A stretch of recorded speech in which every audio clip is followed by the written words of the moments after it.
好，欢迎您回到新闻大白话的节目现场，我是前次介绍这1个小时的来宾，首先是耶鲁政治学博士郭正亮，大家平安，以及台大哲学系教授苑举正。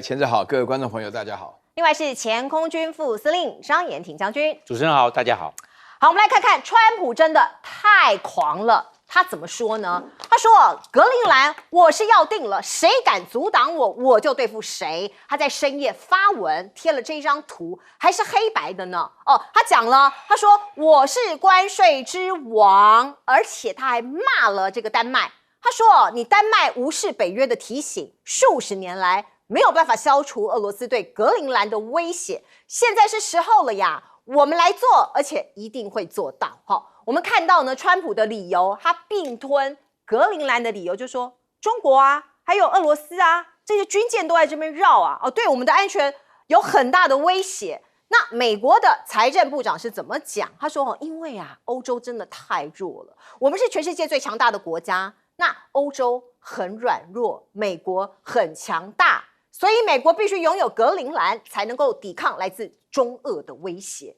好，现在这2个地方要开撕了。过去巴蒂非常紧密的关系，那现在呢要脱离了吗？欧盟说，现在有好多国都考虑对美国的商品加征关税。是川普先说，我要对你这个8个国家来加征10%到25%的关税。那现在欧盟说可以啊，大家来干啊，我也可以对你加关税他们考虑对价值931亿欧元的欧洲输美国的商品加征关税，或者是限制一些美国的企业来到欧盟市场，不让你来赚钱，作为反制川普的武器。那我们看到马克宏，他就说我们要来推动一个反胁迫机制。华尔街日报是这样分析啊，他说格陵兰的关税啊可能会扩至27国，不是只有8国而已哦。现在北约的信任已经粉碎了，所以真的是开撕了过去非常非常坚定的盟友，现在看起来有可能会分道扬镳了。德国也有一些说法，他说绝对不会被美国胁迫我们不会被当前的局势胁迫。川普他逾越了底线相关的国家现在正如何对付美国的威胁来进行协商，这是德国的副总理兼财政部长的说法。而另外我们来看看，德国不是派了一支军队过去吗？尽管人数很少，可是呢待的时间也很短，只停留了44小时就说拜拜了。我们看到画面这是德国联邦国防军特遣队16号前往格陵兰进行探勘的任务，在岛上待了44个小时之后呢，继续前往继续回到这个我们看到回到丹麦的这个哥本哈根就某种程度就说我们这个行为，我们这个任务已经完成了。网络上就有人在笑说你这是打卡拍照吗？还有2艘侦察军舰还有2艘一起走掉，所以停留时间太短了。你是怎样拍照打卡？你是网美是不是？好，我们再来看看，包括渥太华这加拿大也考虑派军队前往格陵兰，加入欧盟的声援行动。我们看到卡尼跟上一任的这个总统的总理看起来他的行事风格非常的不一样他说相信北约可以承担起保卫格陵兰岛的重任。而另外我们看到呢，欧盟现在要分散风险了，他跟南方共同市场签贸易协定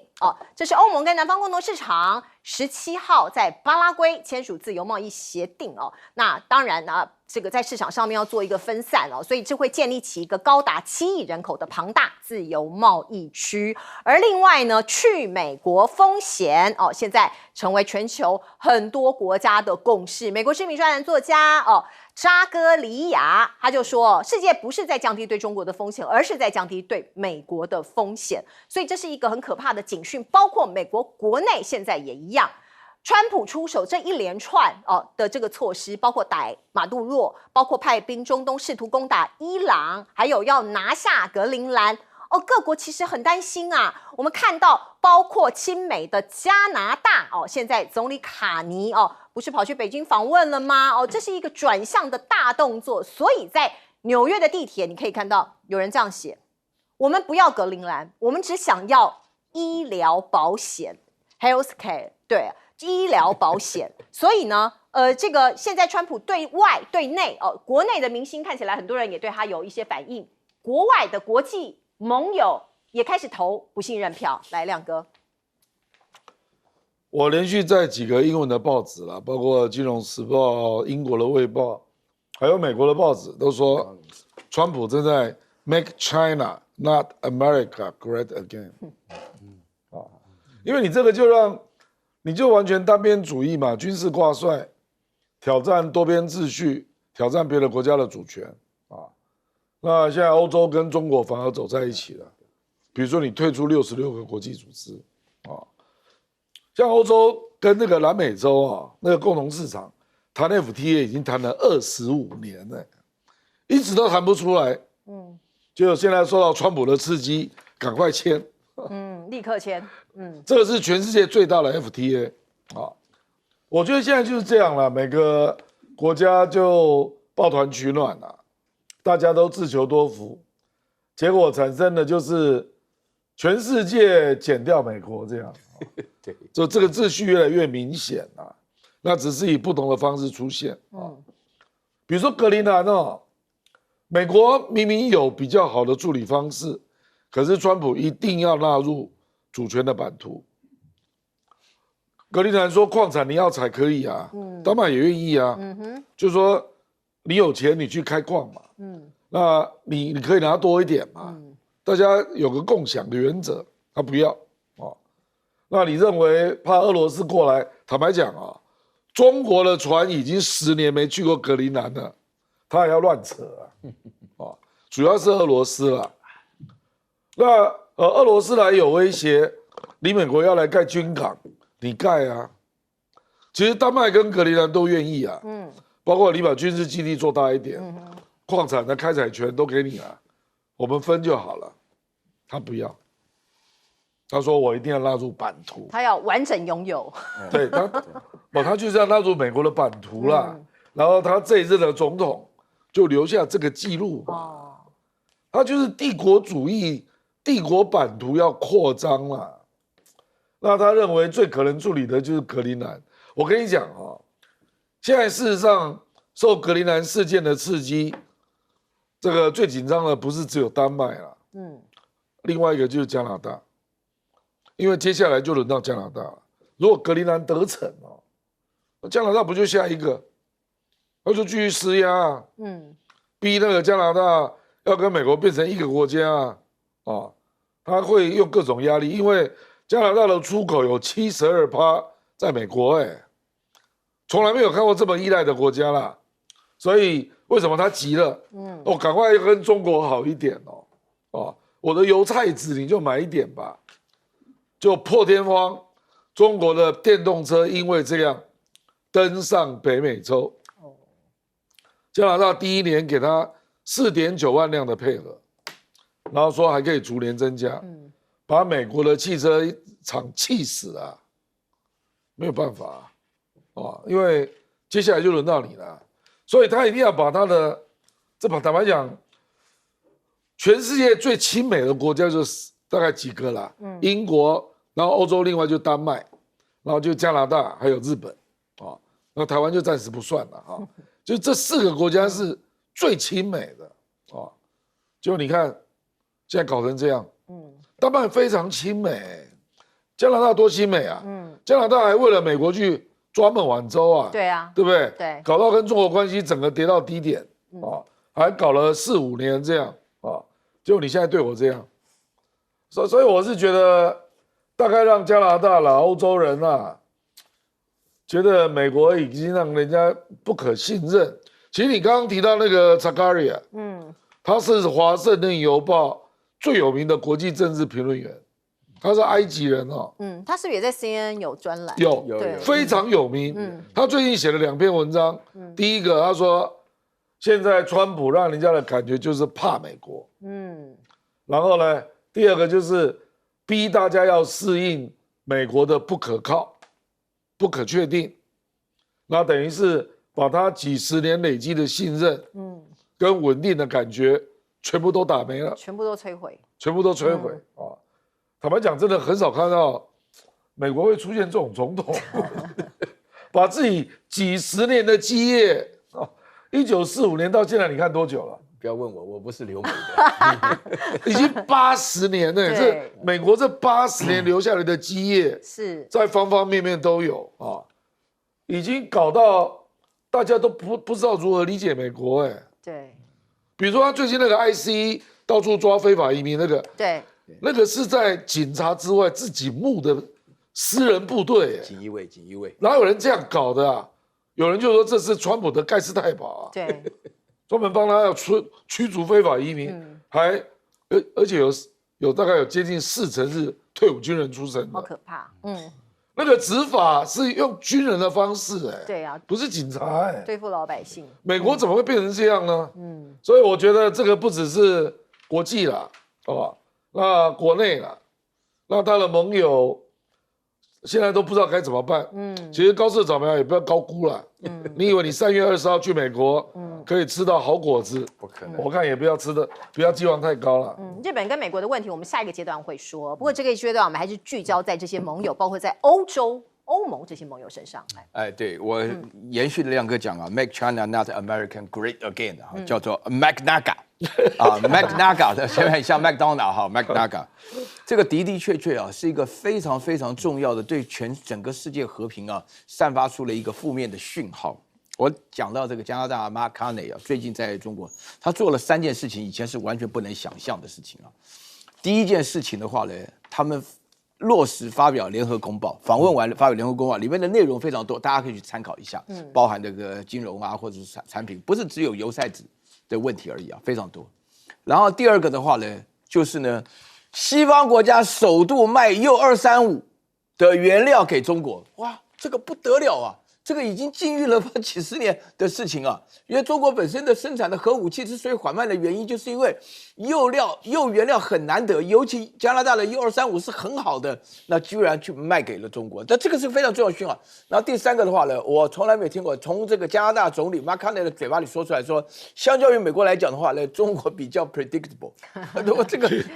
这个很少有，这个加拿大没有必要讲这个事情。大家还记得的话呢，就是说前不久的时候，加拿大还为了拍美国马屁，故意在这个习近平主席在访问中国的时候，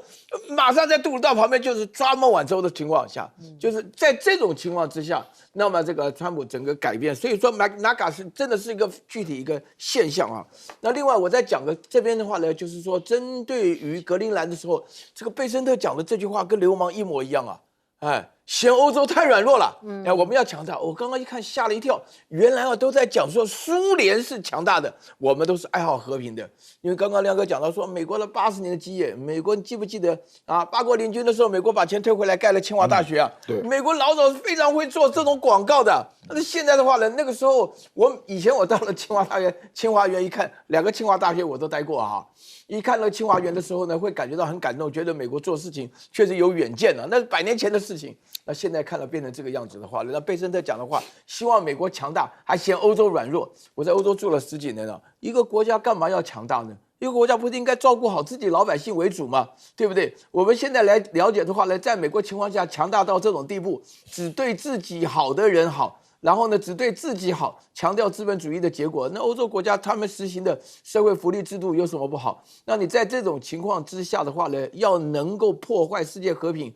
当然我必须强调啊，那么欧洲国家联合起来或者单独个人也没办法跟美国单挑。但是美国有没有想到，扎卡利讲的非常到位啊，就是说现在大家觉得世界上最大的风险呢，其实是来自美国啊，然后呢，现在来讲最没有风险的国家应该是中国啊，那俄罗斯是介于其中啊。那现在美国抢到这个冠军以后，对于美国自己的信用的破产所造成的一个危害，其实是非常大的。所以你从这个角度来讲的话呢，你就可以看得出来啊。美国自己根本都不管自己一切。那另外有关于全球南方的这种投资协议的话，是一个非常非常重要的一个趋势。这个趋势的话，大家可以看到，以后越来越多的国家的联盟在结合的过程当中，只要排除了美国啊，那大概上都会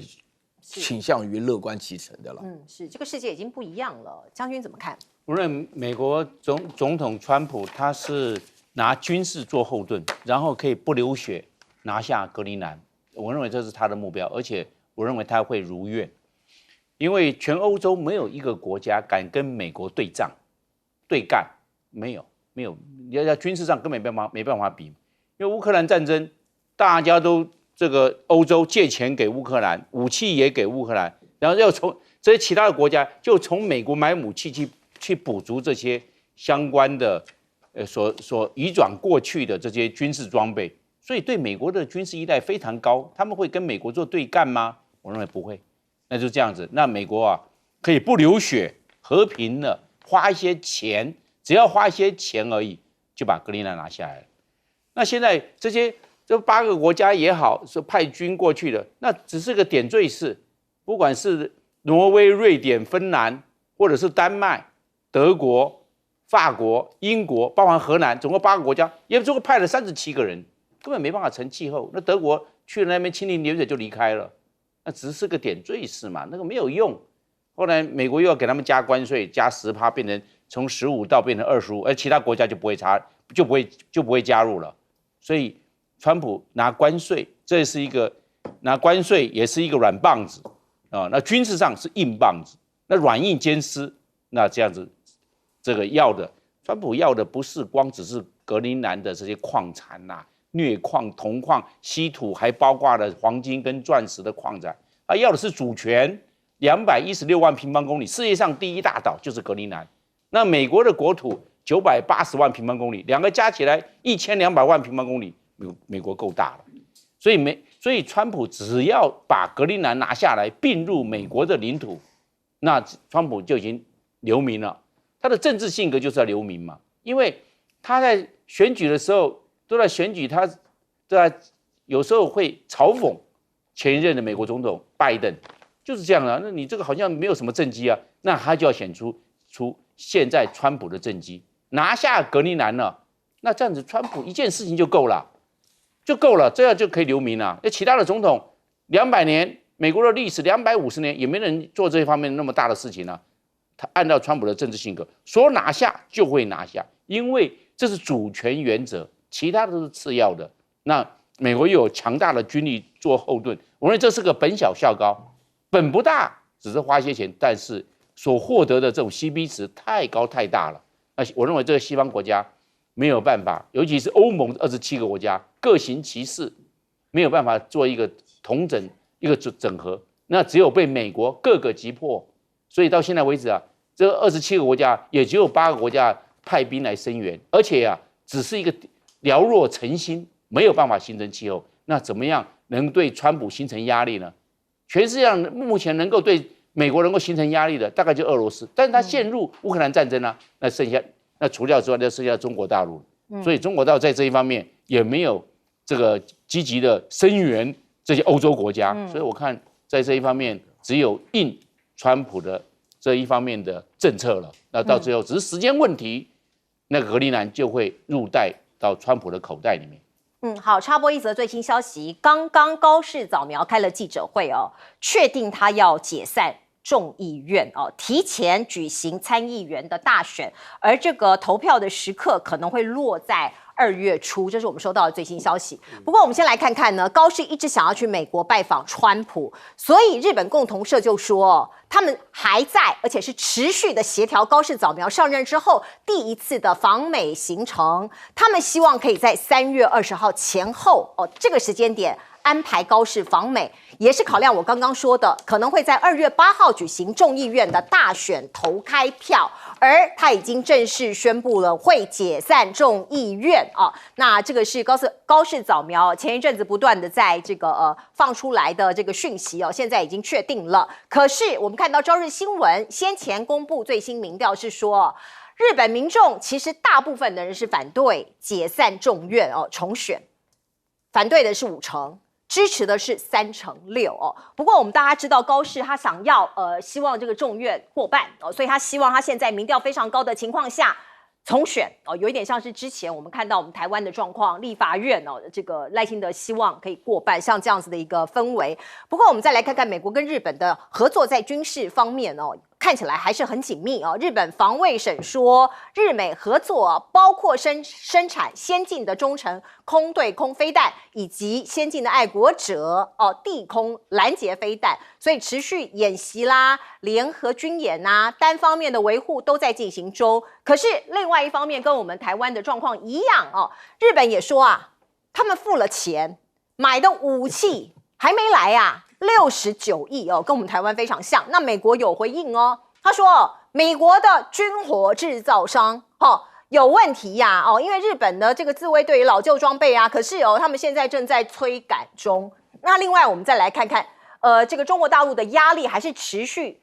施压在日本身上，包括稀土这件事情，稀土武器化中国大陆其实已经说了，对于日本出口到日本的稀土，它会加强审查的程序那现在日本人其实很担心，如果拉长了审查的流程，实际上限制关键矿物出口，可能会对日本的高科技产生实质的影响。而另外呢，我们看到新闻周刊也不断的在发布像这样的讯息，说是根据最新的卫星影像看到了中国大陆在去年10月就在这个南海说是西沙群岛的羚羊礁启动了大规模的填海造陆跟设施扩建，他们认为这是有军事上面的一个影响，还有军事上面的企图。那这个林肯号讲的是我们在这个亚洲这边美军的布局，说是林肯号航母经过马六甲海峡，现在前往中东。我们知道现在包括伊朗的问题呀各种方方面面，所以川普总统是不是下令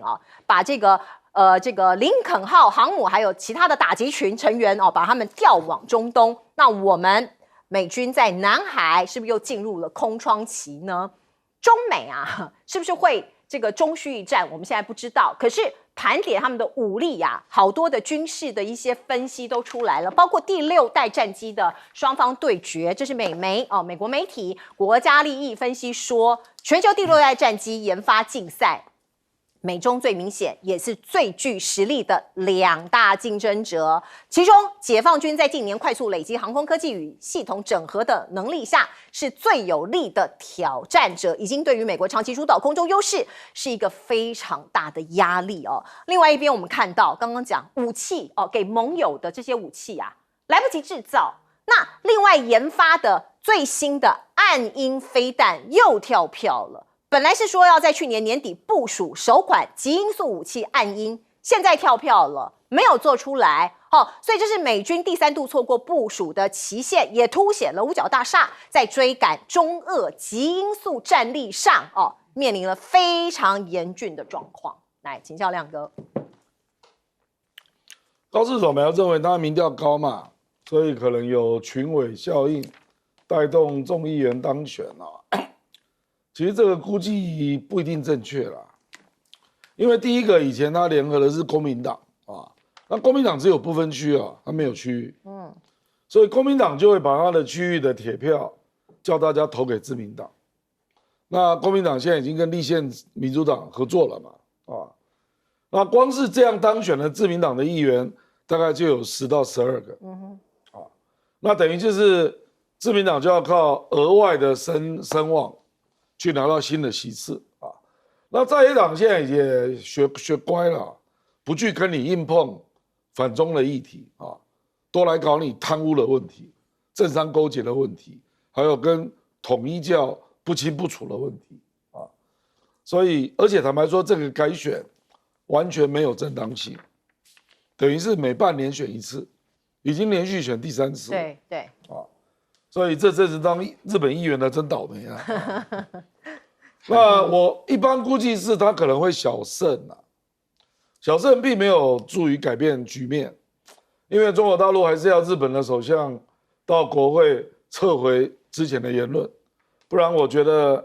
以目前中国大陆，我觉得他已经想定了啦，就是要透过制裁让日本的经济变差，因为他想要用国防工业来带动供应链嘛，那我现在就让你做不出来，那做不出来，其实美国也暗爽，你做不出来只好买我的，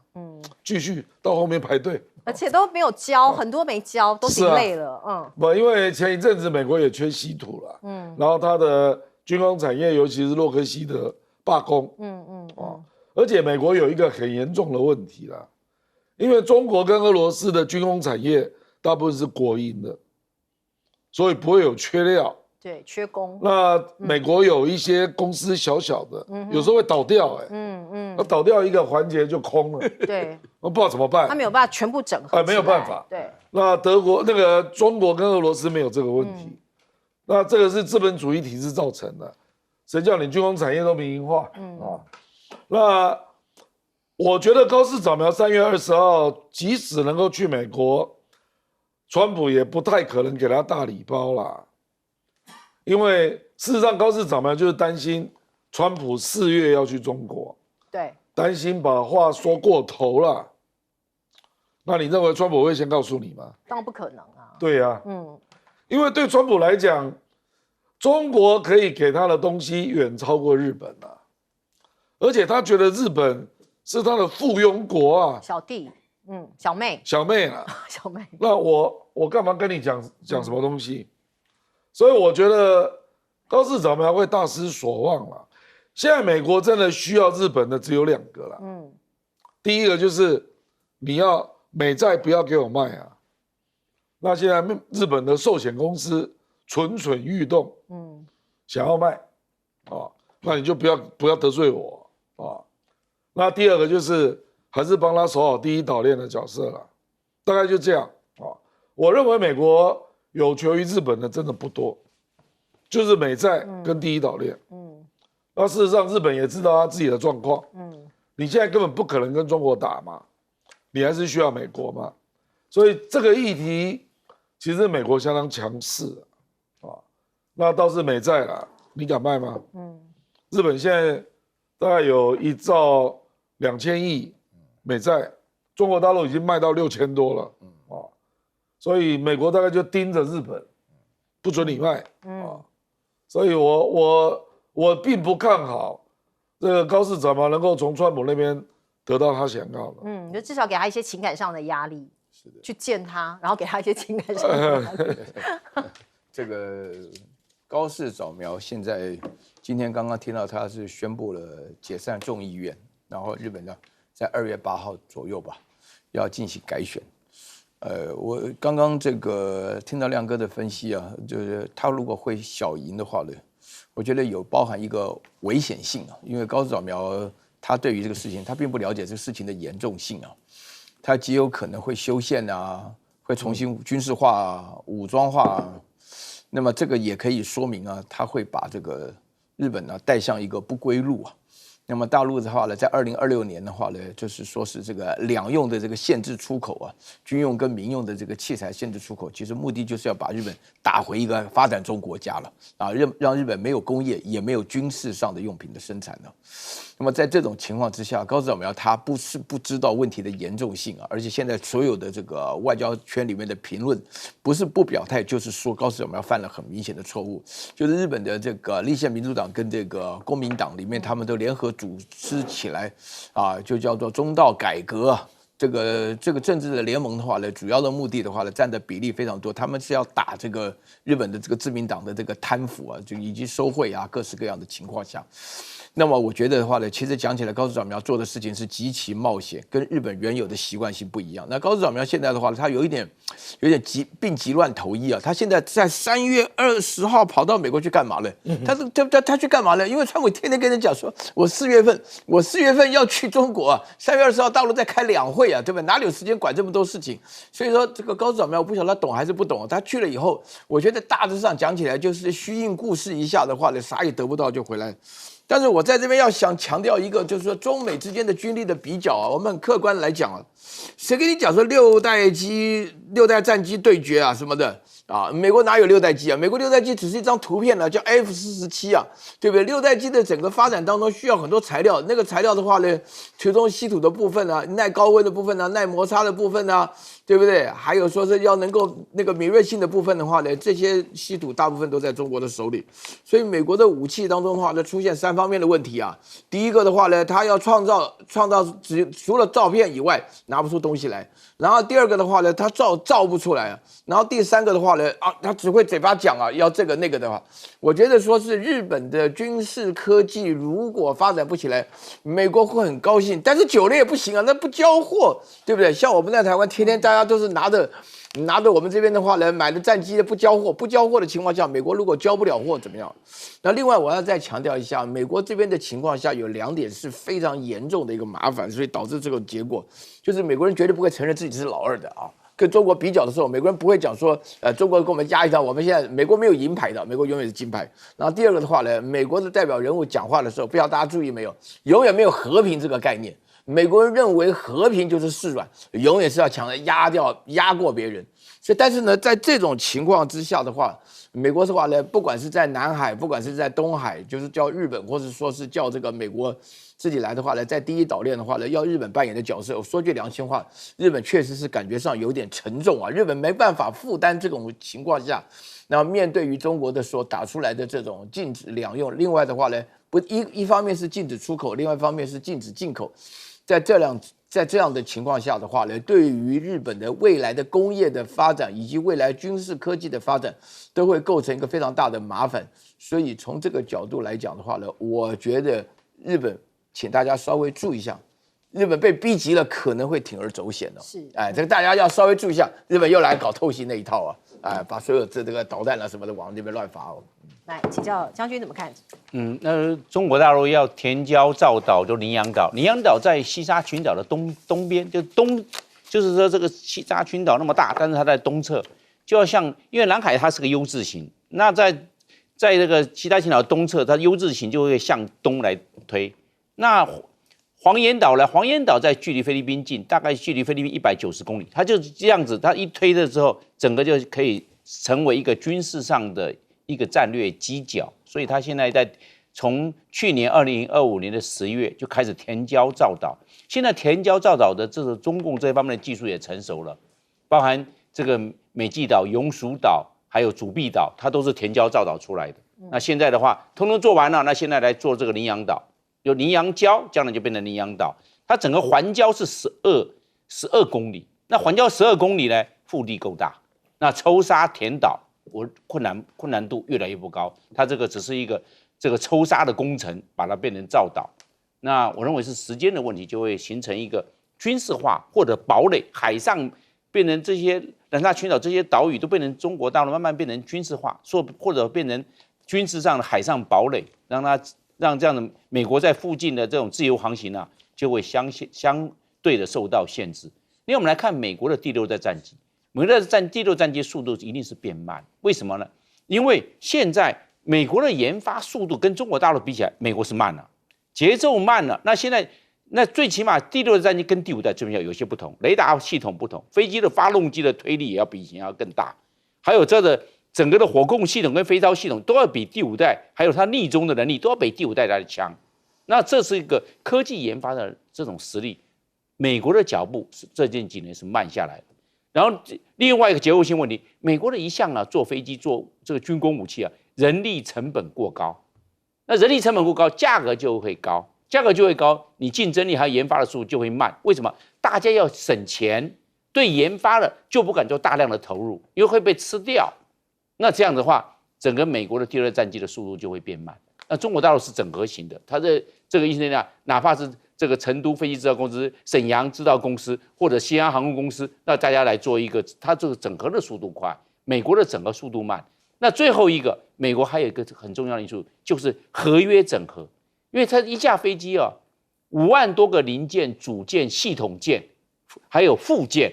5万多个，你要怎么去整合？那每一个厂家都不一样，做雷达是做雷达的，做发动机做发动机的，做火控系统是火控系统的，都不一样，做机身的做机身的，你怎么去整合？每一个都要智慧财产权，整合很困难，整个成本高。那还有一个就短板原则，有一个人他的系统完成更慢呢，你要以那个最慢的来到位之后，你这架飞机才可以出来啊。你不能说通到位，你飞机缺雷达，那你能够飞吗？能够作战吗？没有办法。这个就是我们讲的合约怎么样去整合，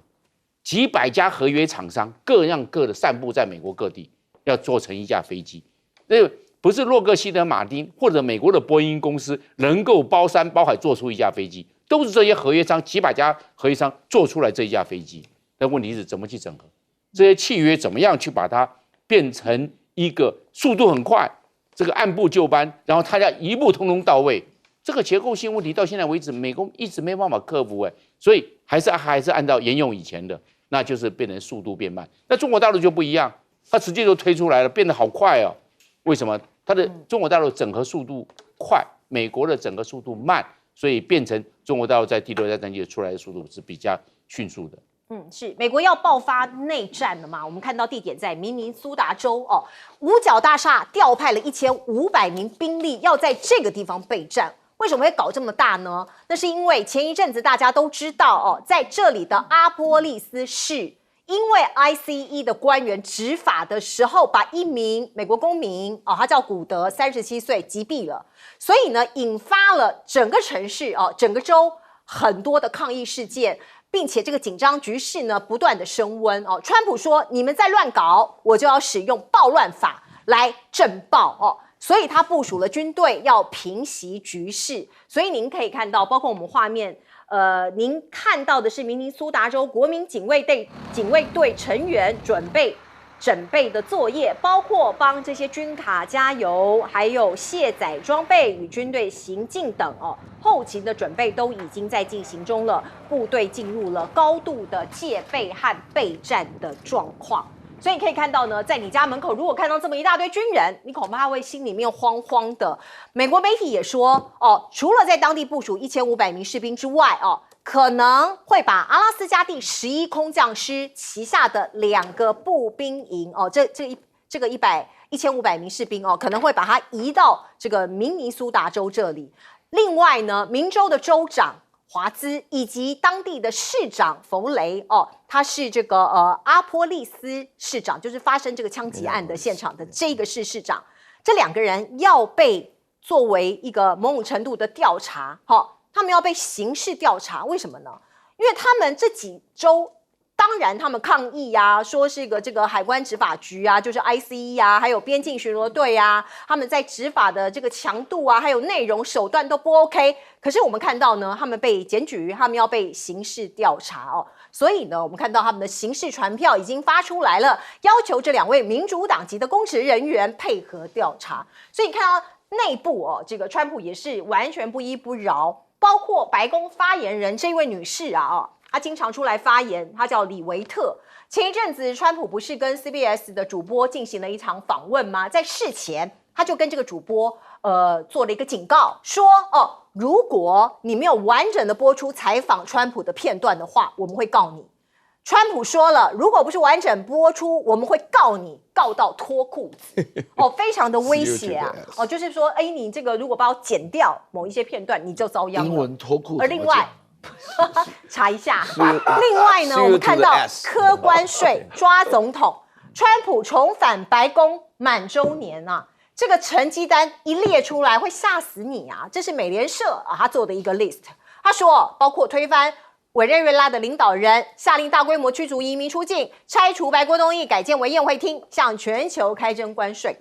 他做了大概过去10年、20年，美国人对世界的这个震撼的这个事情就总加起来都不及过去1年更震撼。他上任满1年，我们看到美国对近90%的联合国大会决议投下反对票你看到包括过去1年联合国的90%的需要投票表决的决议事项，他都投反对，并且在43项决议中成为唯一的反对国。全世界要往右走，我偏偏要往左走所以川普他自己根本不甩联合国，他要自组联合国。这是我们看到的川普推动成立的和平委员会美国媒体说，这个就是他想要取代联合国的一个委员会，所以呢，他也向全世界大概60个国家和国际组织发了入会的邀请函，包括法国、德国、意大利、澳洲、加拿大、欧盟委员会以及中东主要国家都在被邀请之列。可是很可怜，目前只有匈牙利的总理奥班说 OK 我可以加入，其他人都是已读不回。那另外我们看到呢，大陆现在超越了俄罗斯，跃居中亚最大的贸易伙伴，并且海南的自贸港封关满月新增加了5000多家外贸的企业抢进。来请教亮哥怎么看？这个内战不至于了，因为除了明尼苏达之外啊，跨州的抗议都是昙花一现。只有在 Minneapolis 嘛，就是周边不断的在这里示威。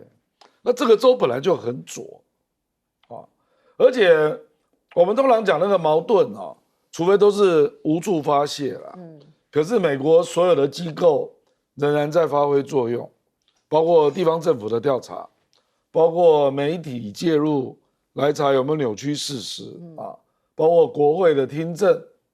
所以基本上那个到底是不是误杀坦白讲我都不知道。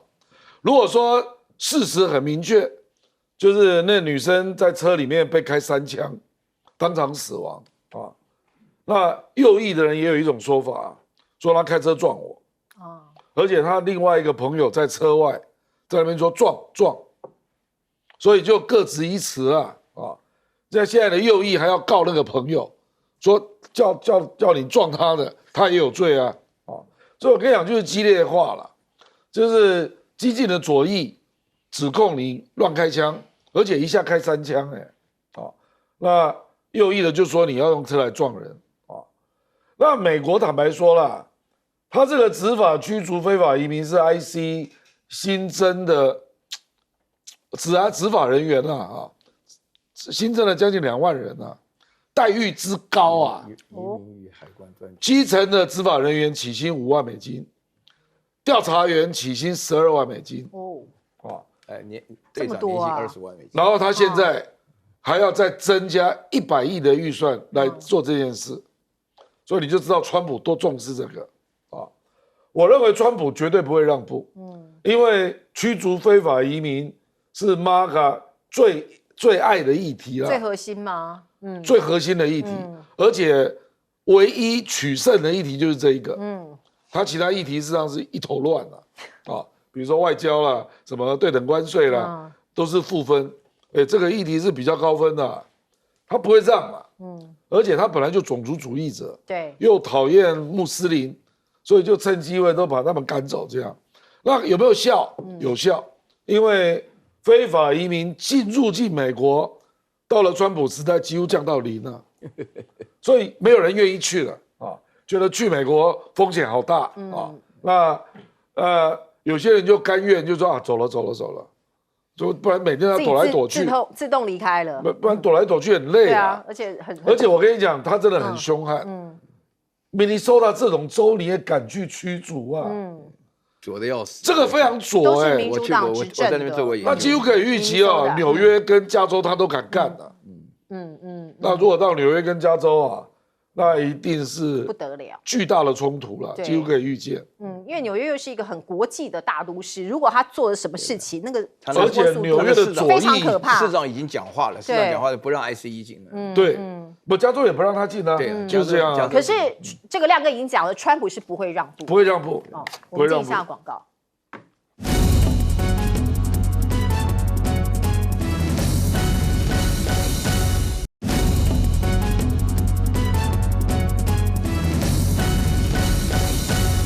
好，请教苑举正老师。对，我觉得美国目前为止的话呢，大家双方的架势都打得很凶因为首先的话呢，那个川普非常强势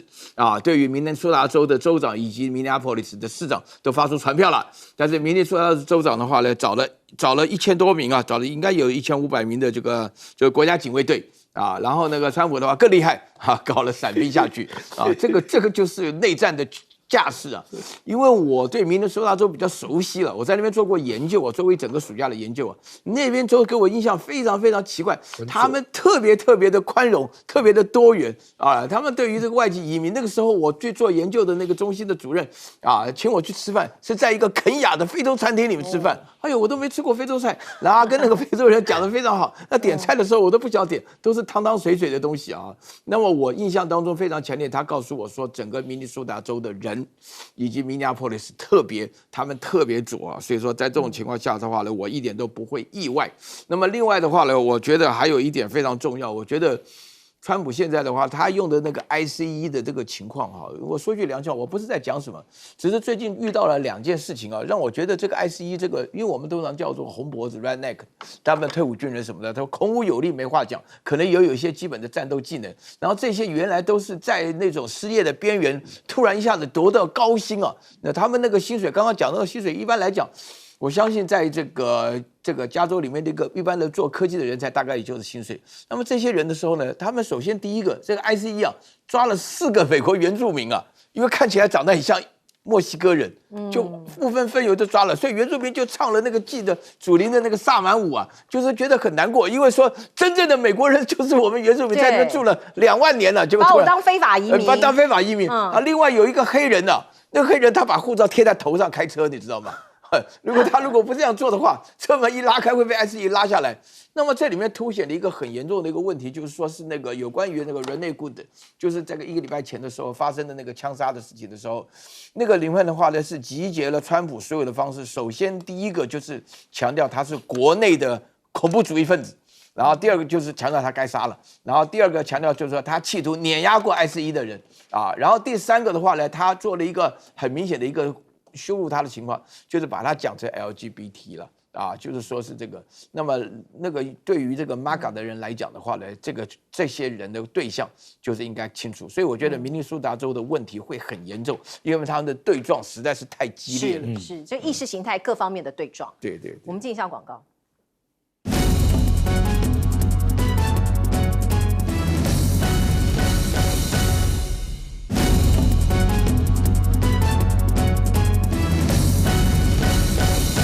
来请教将军怎么看？美国是不是要爆发内战了？我认为应该还是不会，但是问题是这个问题是会比较复杂一点，因为维持这个秩序，州有州警察，联邦有联邦警察来执法，这是很自然而然的。但是问题你要做这个国民警卫队，那国民警卫队是军人的性格，你叫这军人去做执行这个，这也不是我的事情啊，我是救这些天灾啊、火灾或者是台风。这是我来救啊，是没问题啊。暴乱法，对，那用暴乱法要加入，那老百姓不高兴，军人去执法他也不高兴，这不是这地方的事务，为什么要他去做这方面呢？所以我认为这方面，川普要这样硬干的话，我认为只会造成社会上的对立。还有这个军方就是国民兵警卫队，他平民员就是他的后备役，他们大概每一个月的薪水大概就是1万多块台币。这么少不多，但是他每一年都要去，每一个月都要去训练1天，OK， 然后每一年要训练2个礼拜，其他的你都不用来，这就是国民警卫。你每一个月都拿有他自己的工作就对了，对，你每一个月可以拿1万块到2万块台币，OK， 但是你都不用上班，那是你需要你做你的事情，对不对？你赚你的钱，你1个月就1天而已，对不对？是这个样。然后另外一个，中国大陆跟这些中亚5国，包含哈萨克、塔吉克、吉尔吉斯、土库曼，还有乌兹别克这5个国家，他们在去年2020年首度突破1000亿美元这方面的这贸易额，1063亿嘛。那现在俄罗斯退第2了，为什么？俄罗斯因为俄乌战争，俄罗斯很多都去从事兵工厂，都在做那些，当然会有一些这些移过去了，那这个量就降下来了嘛。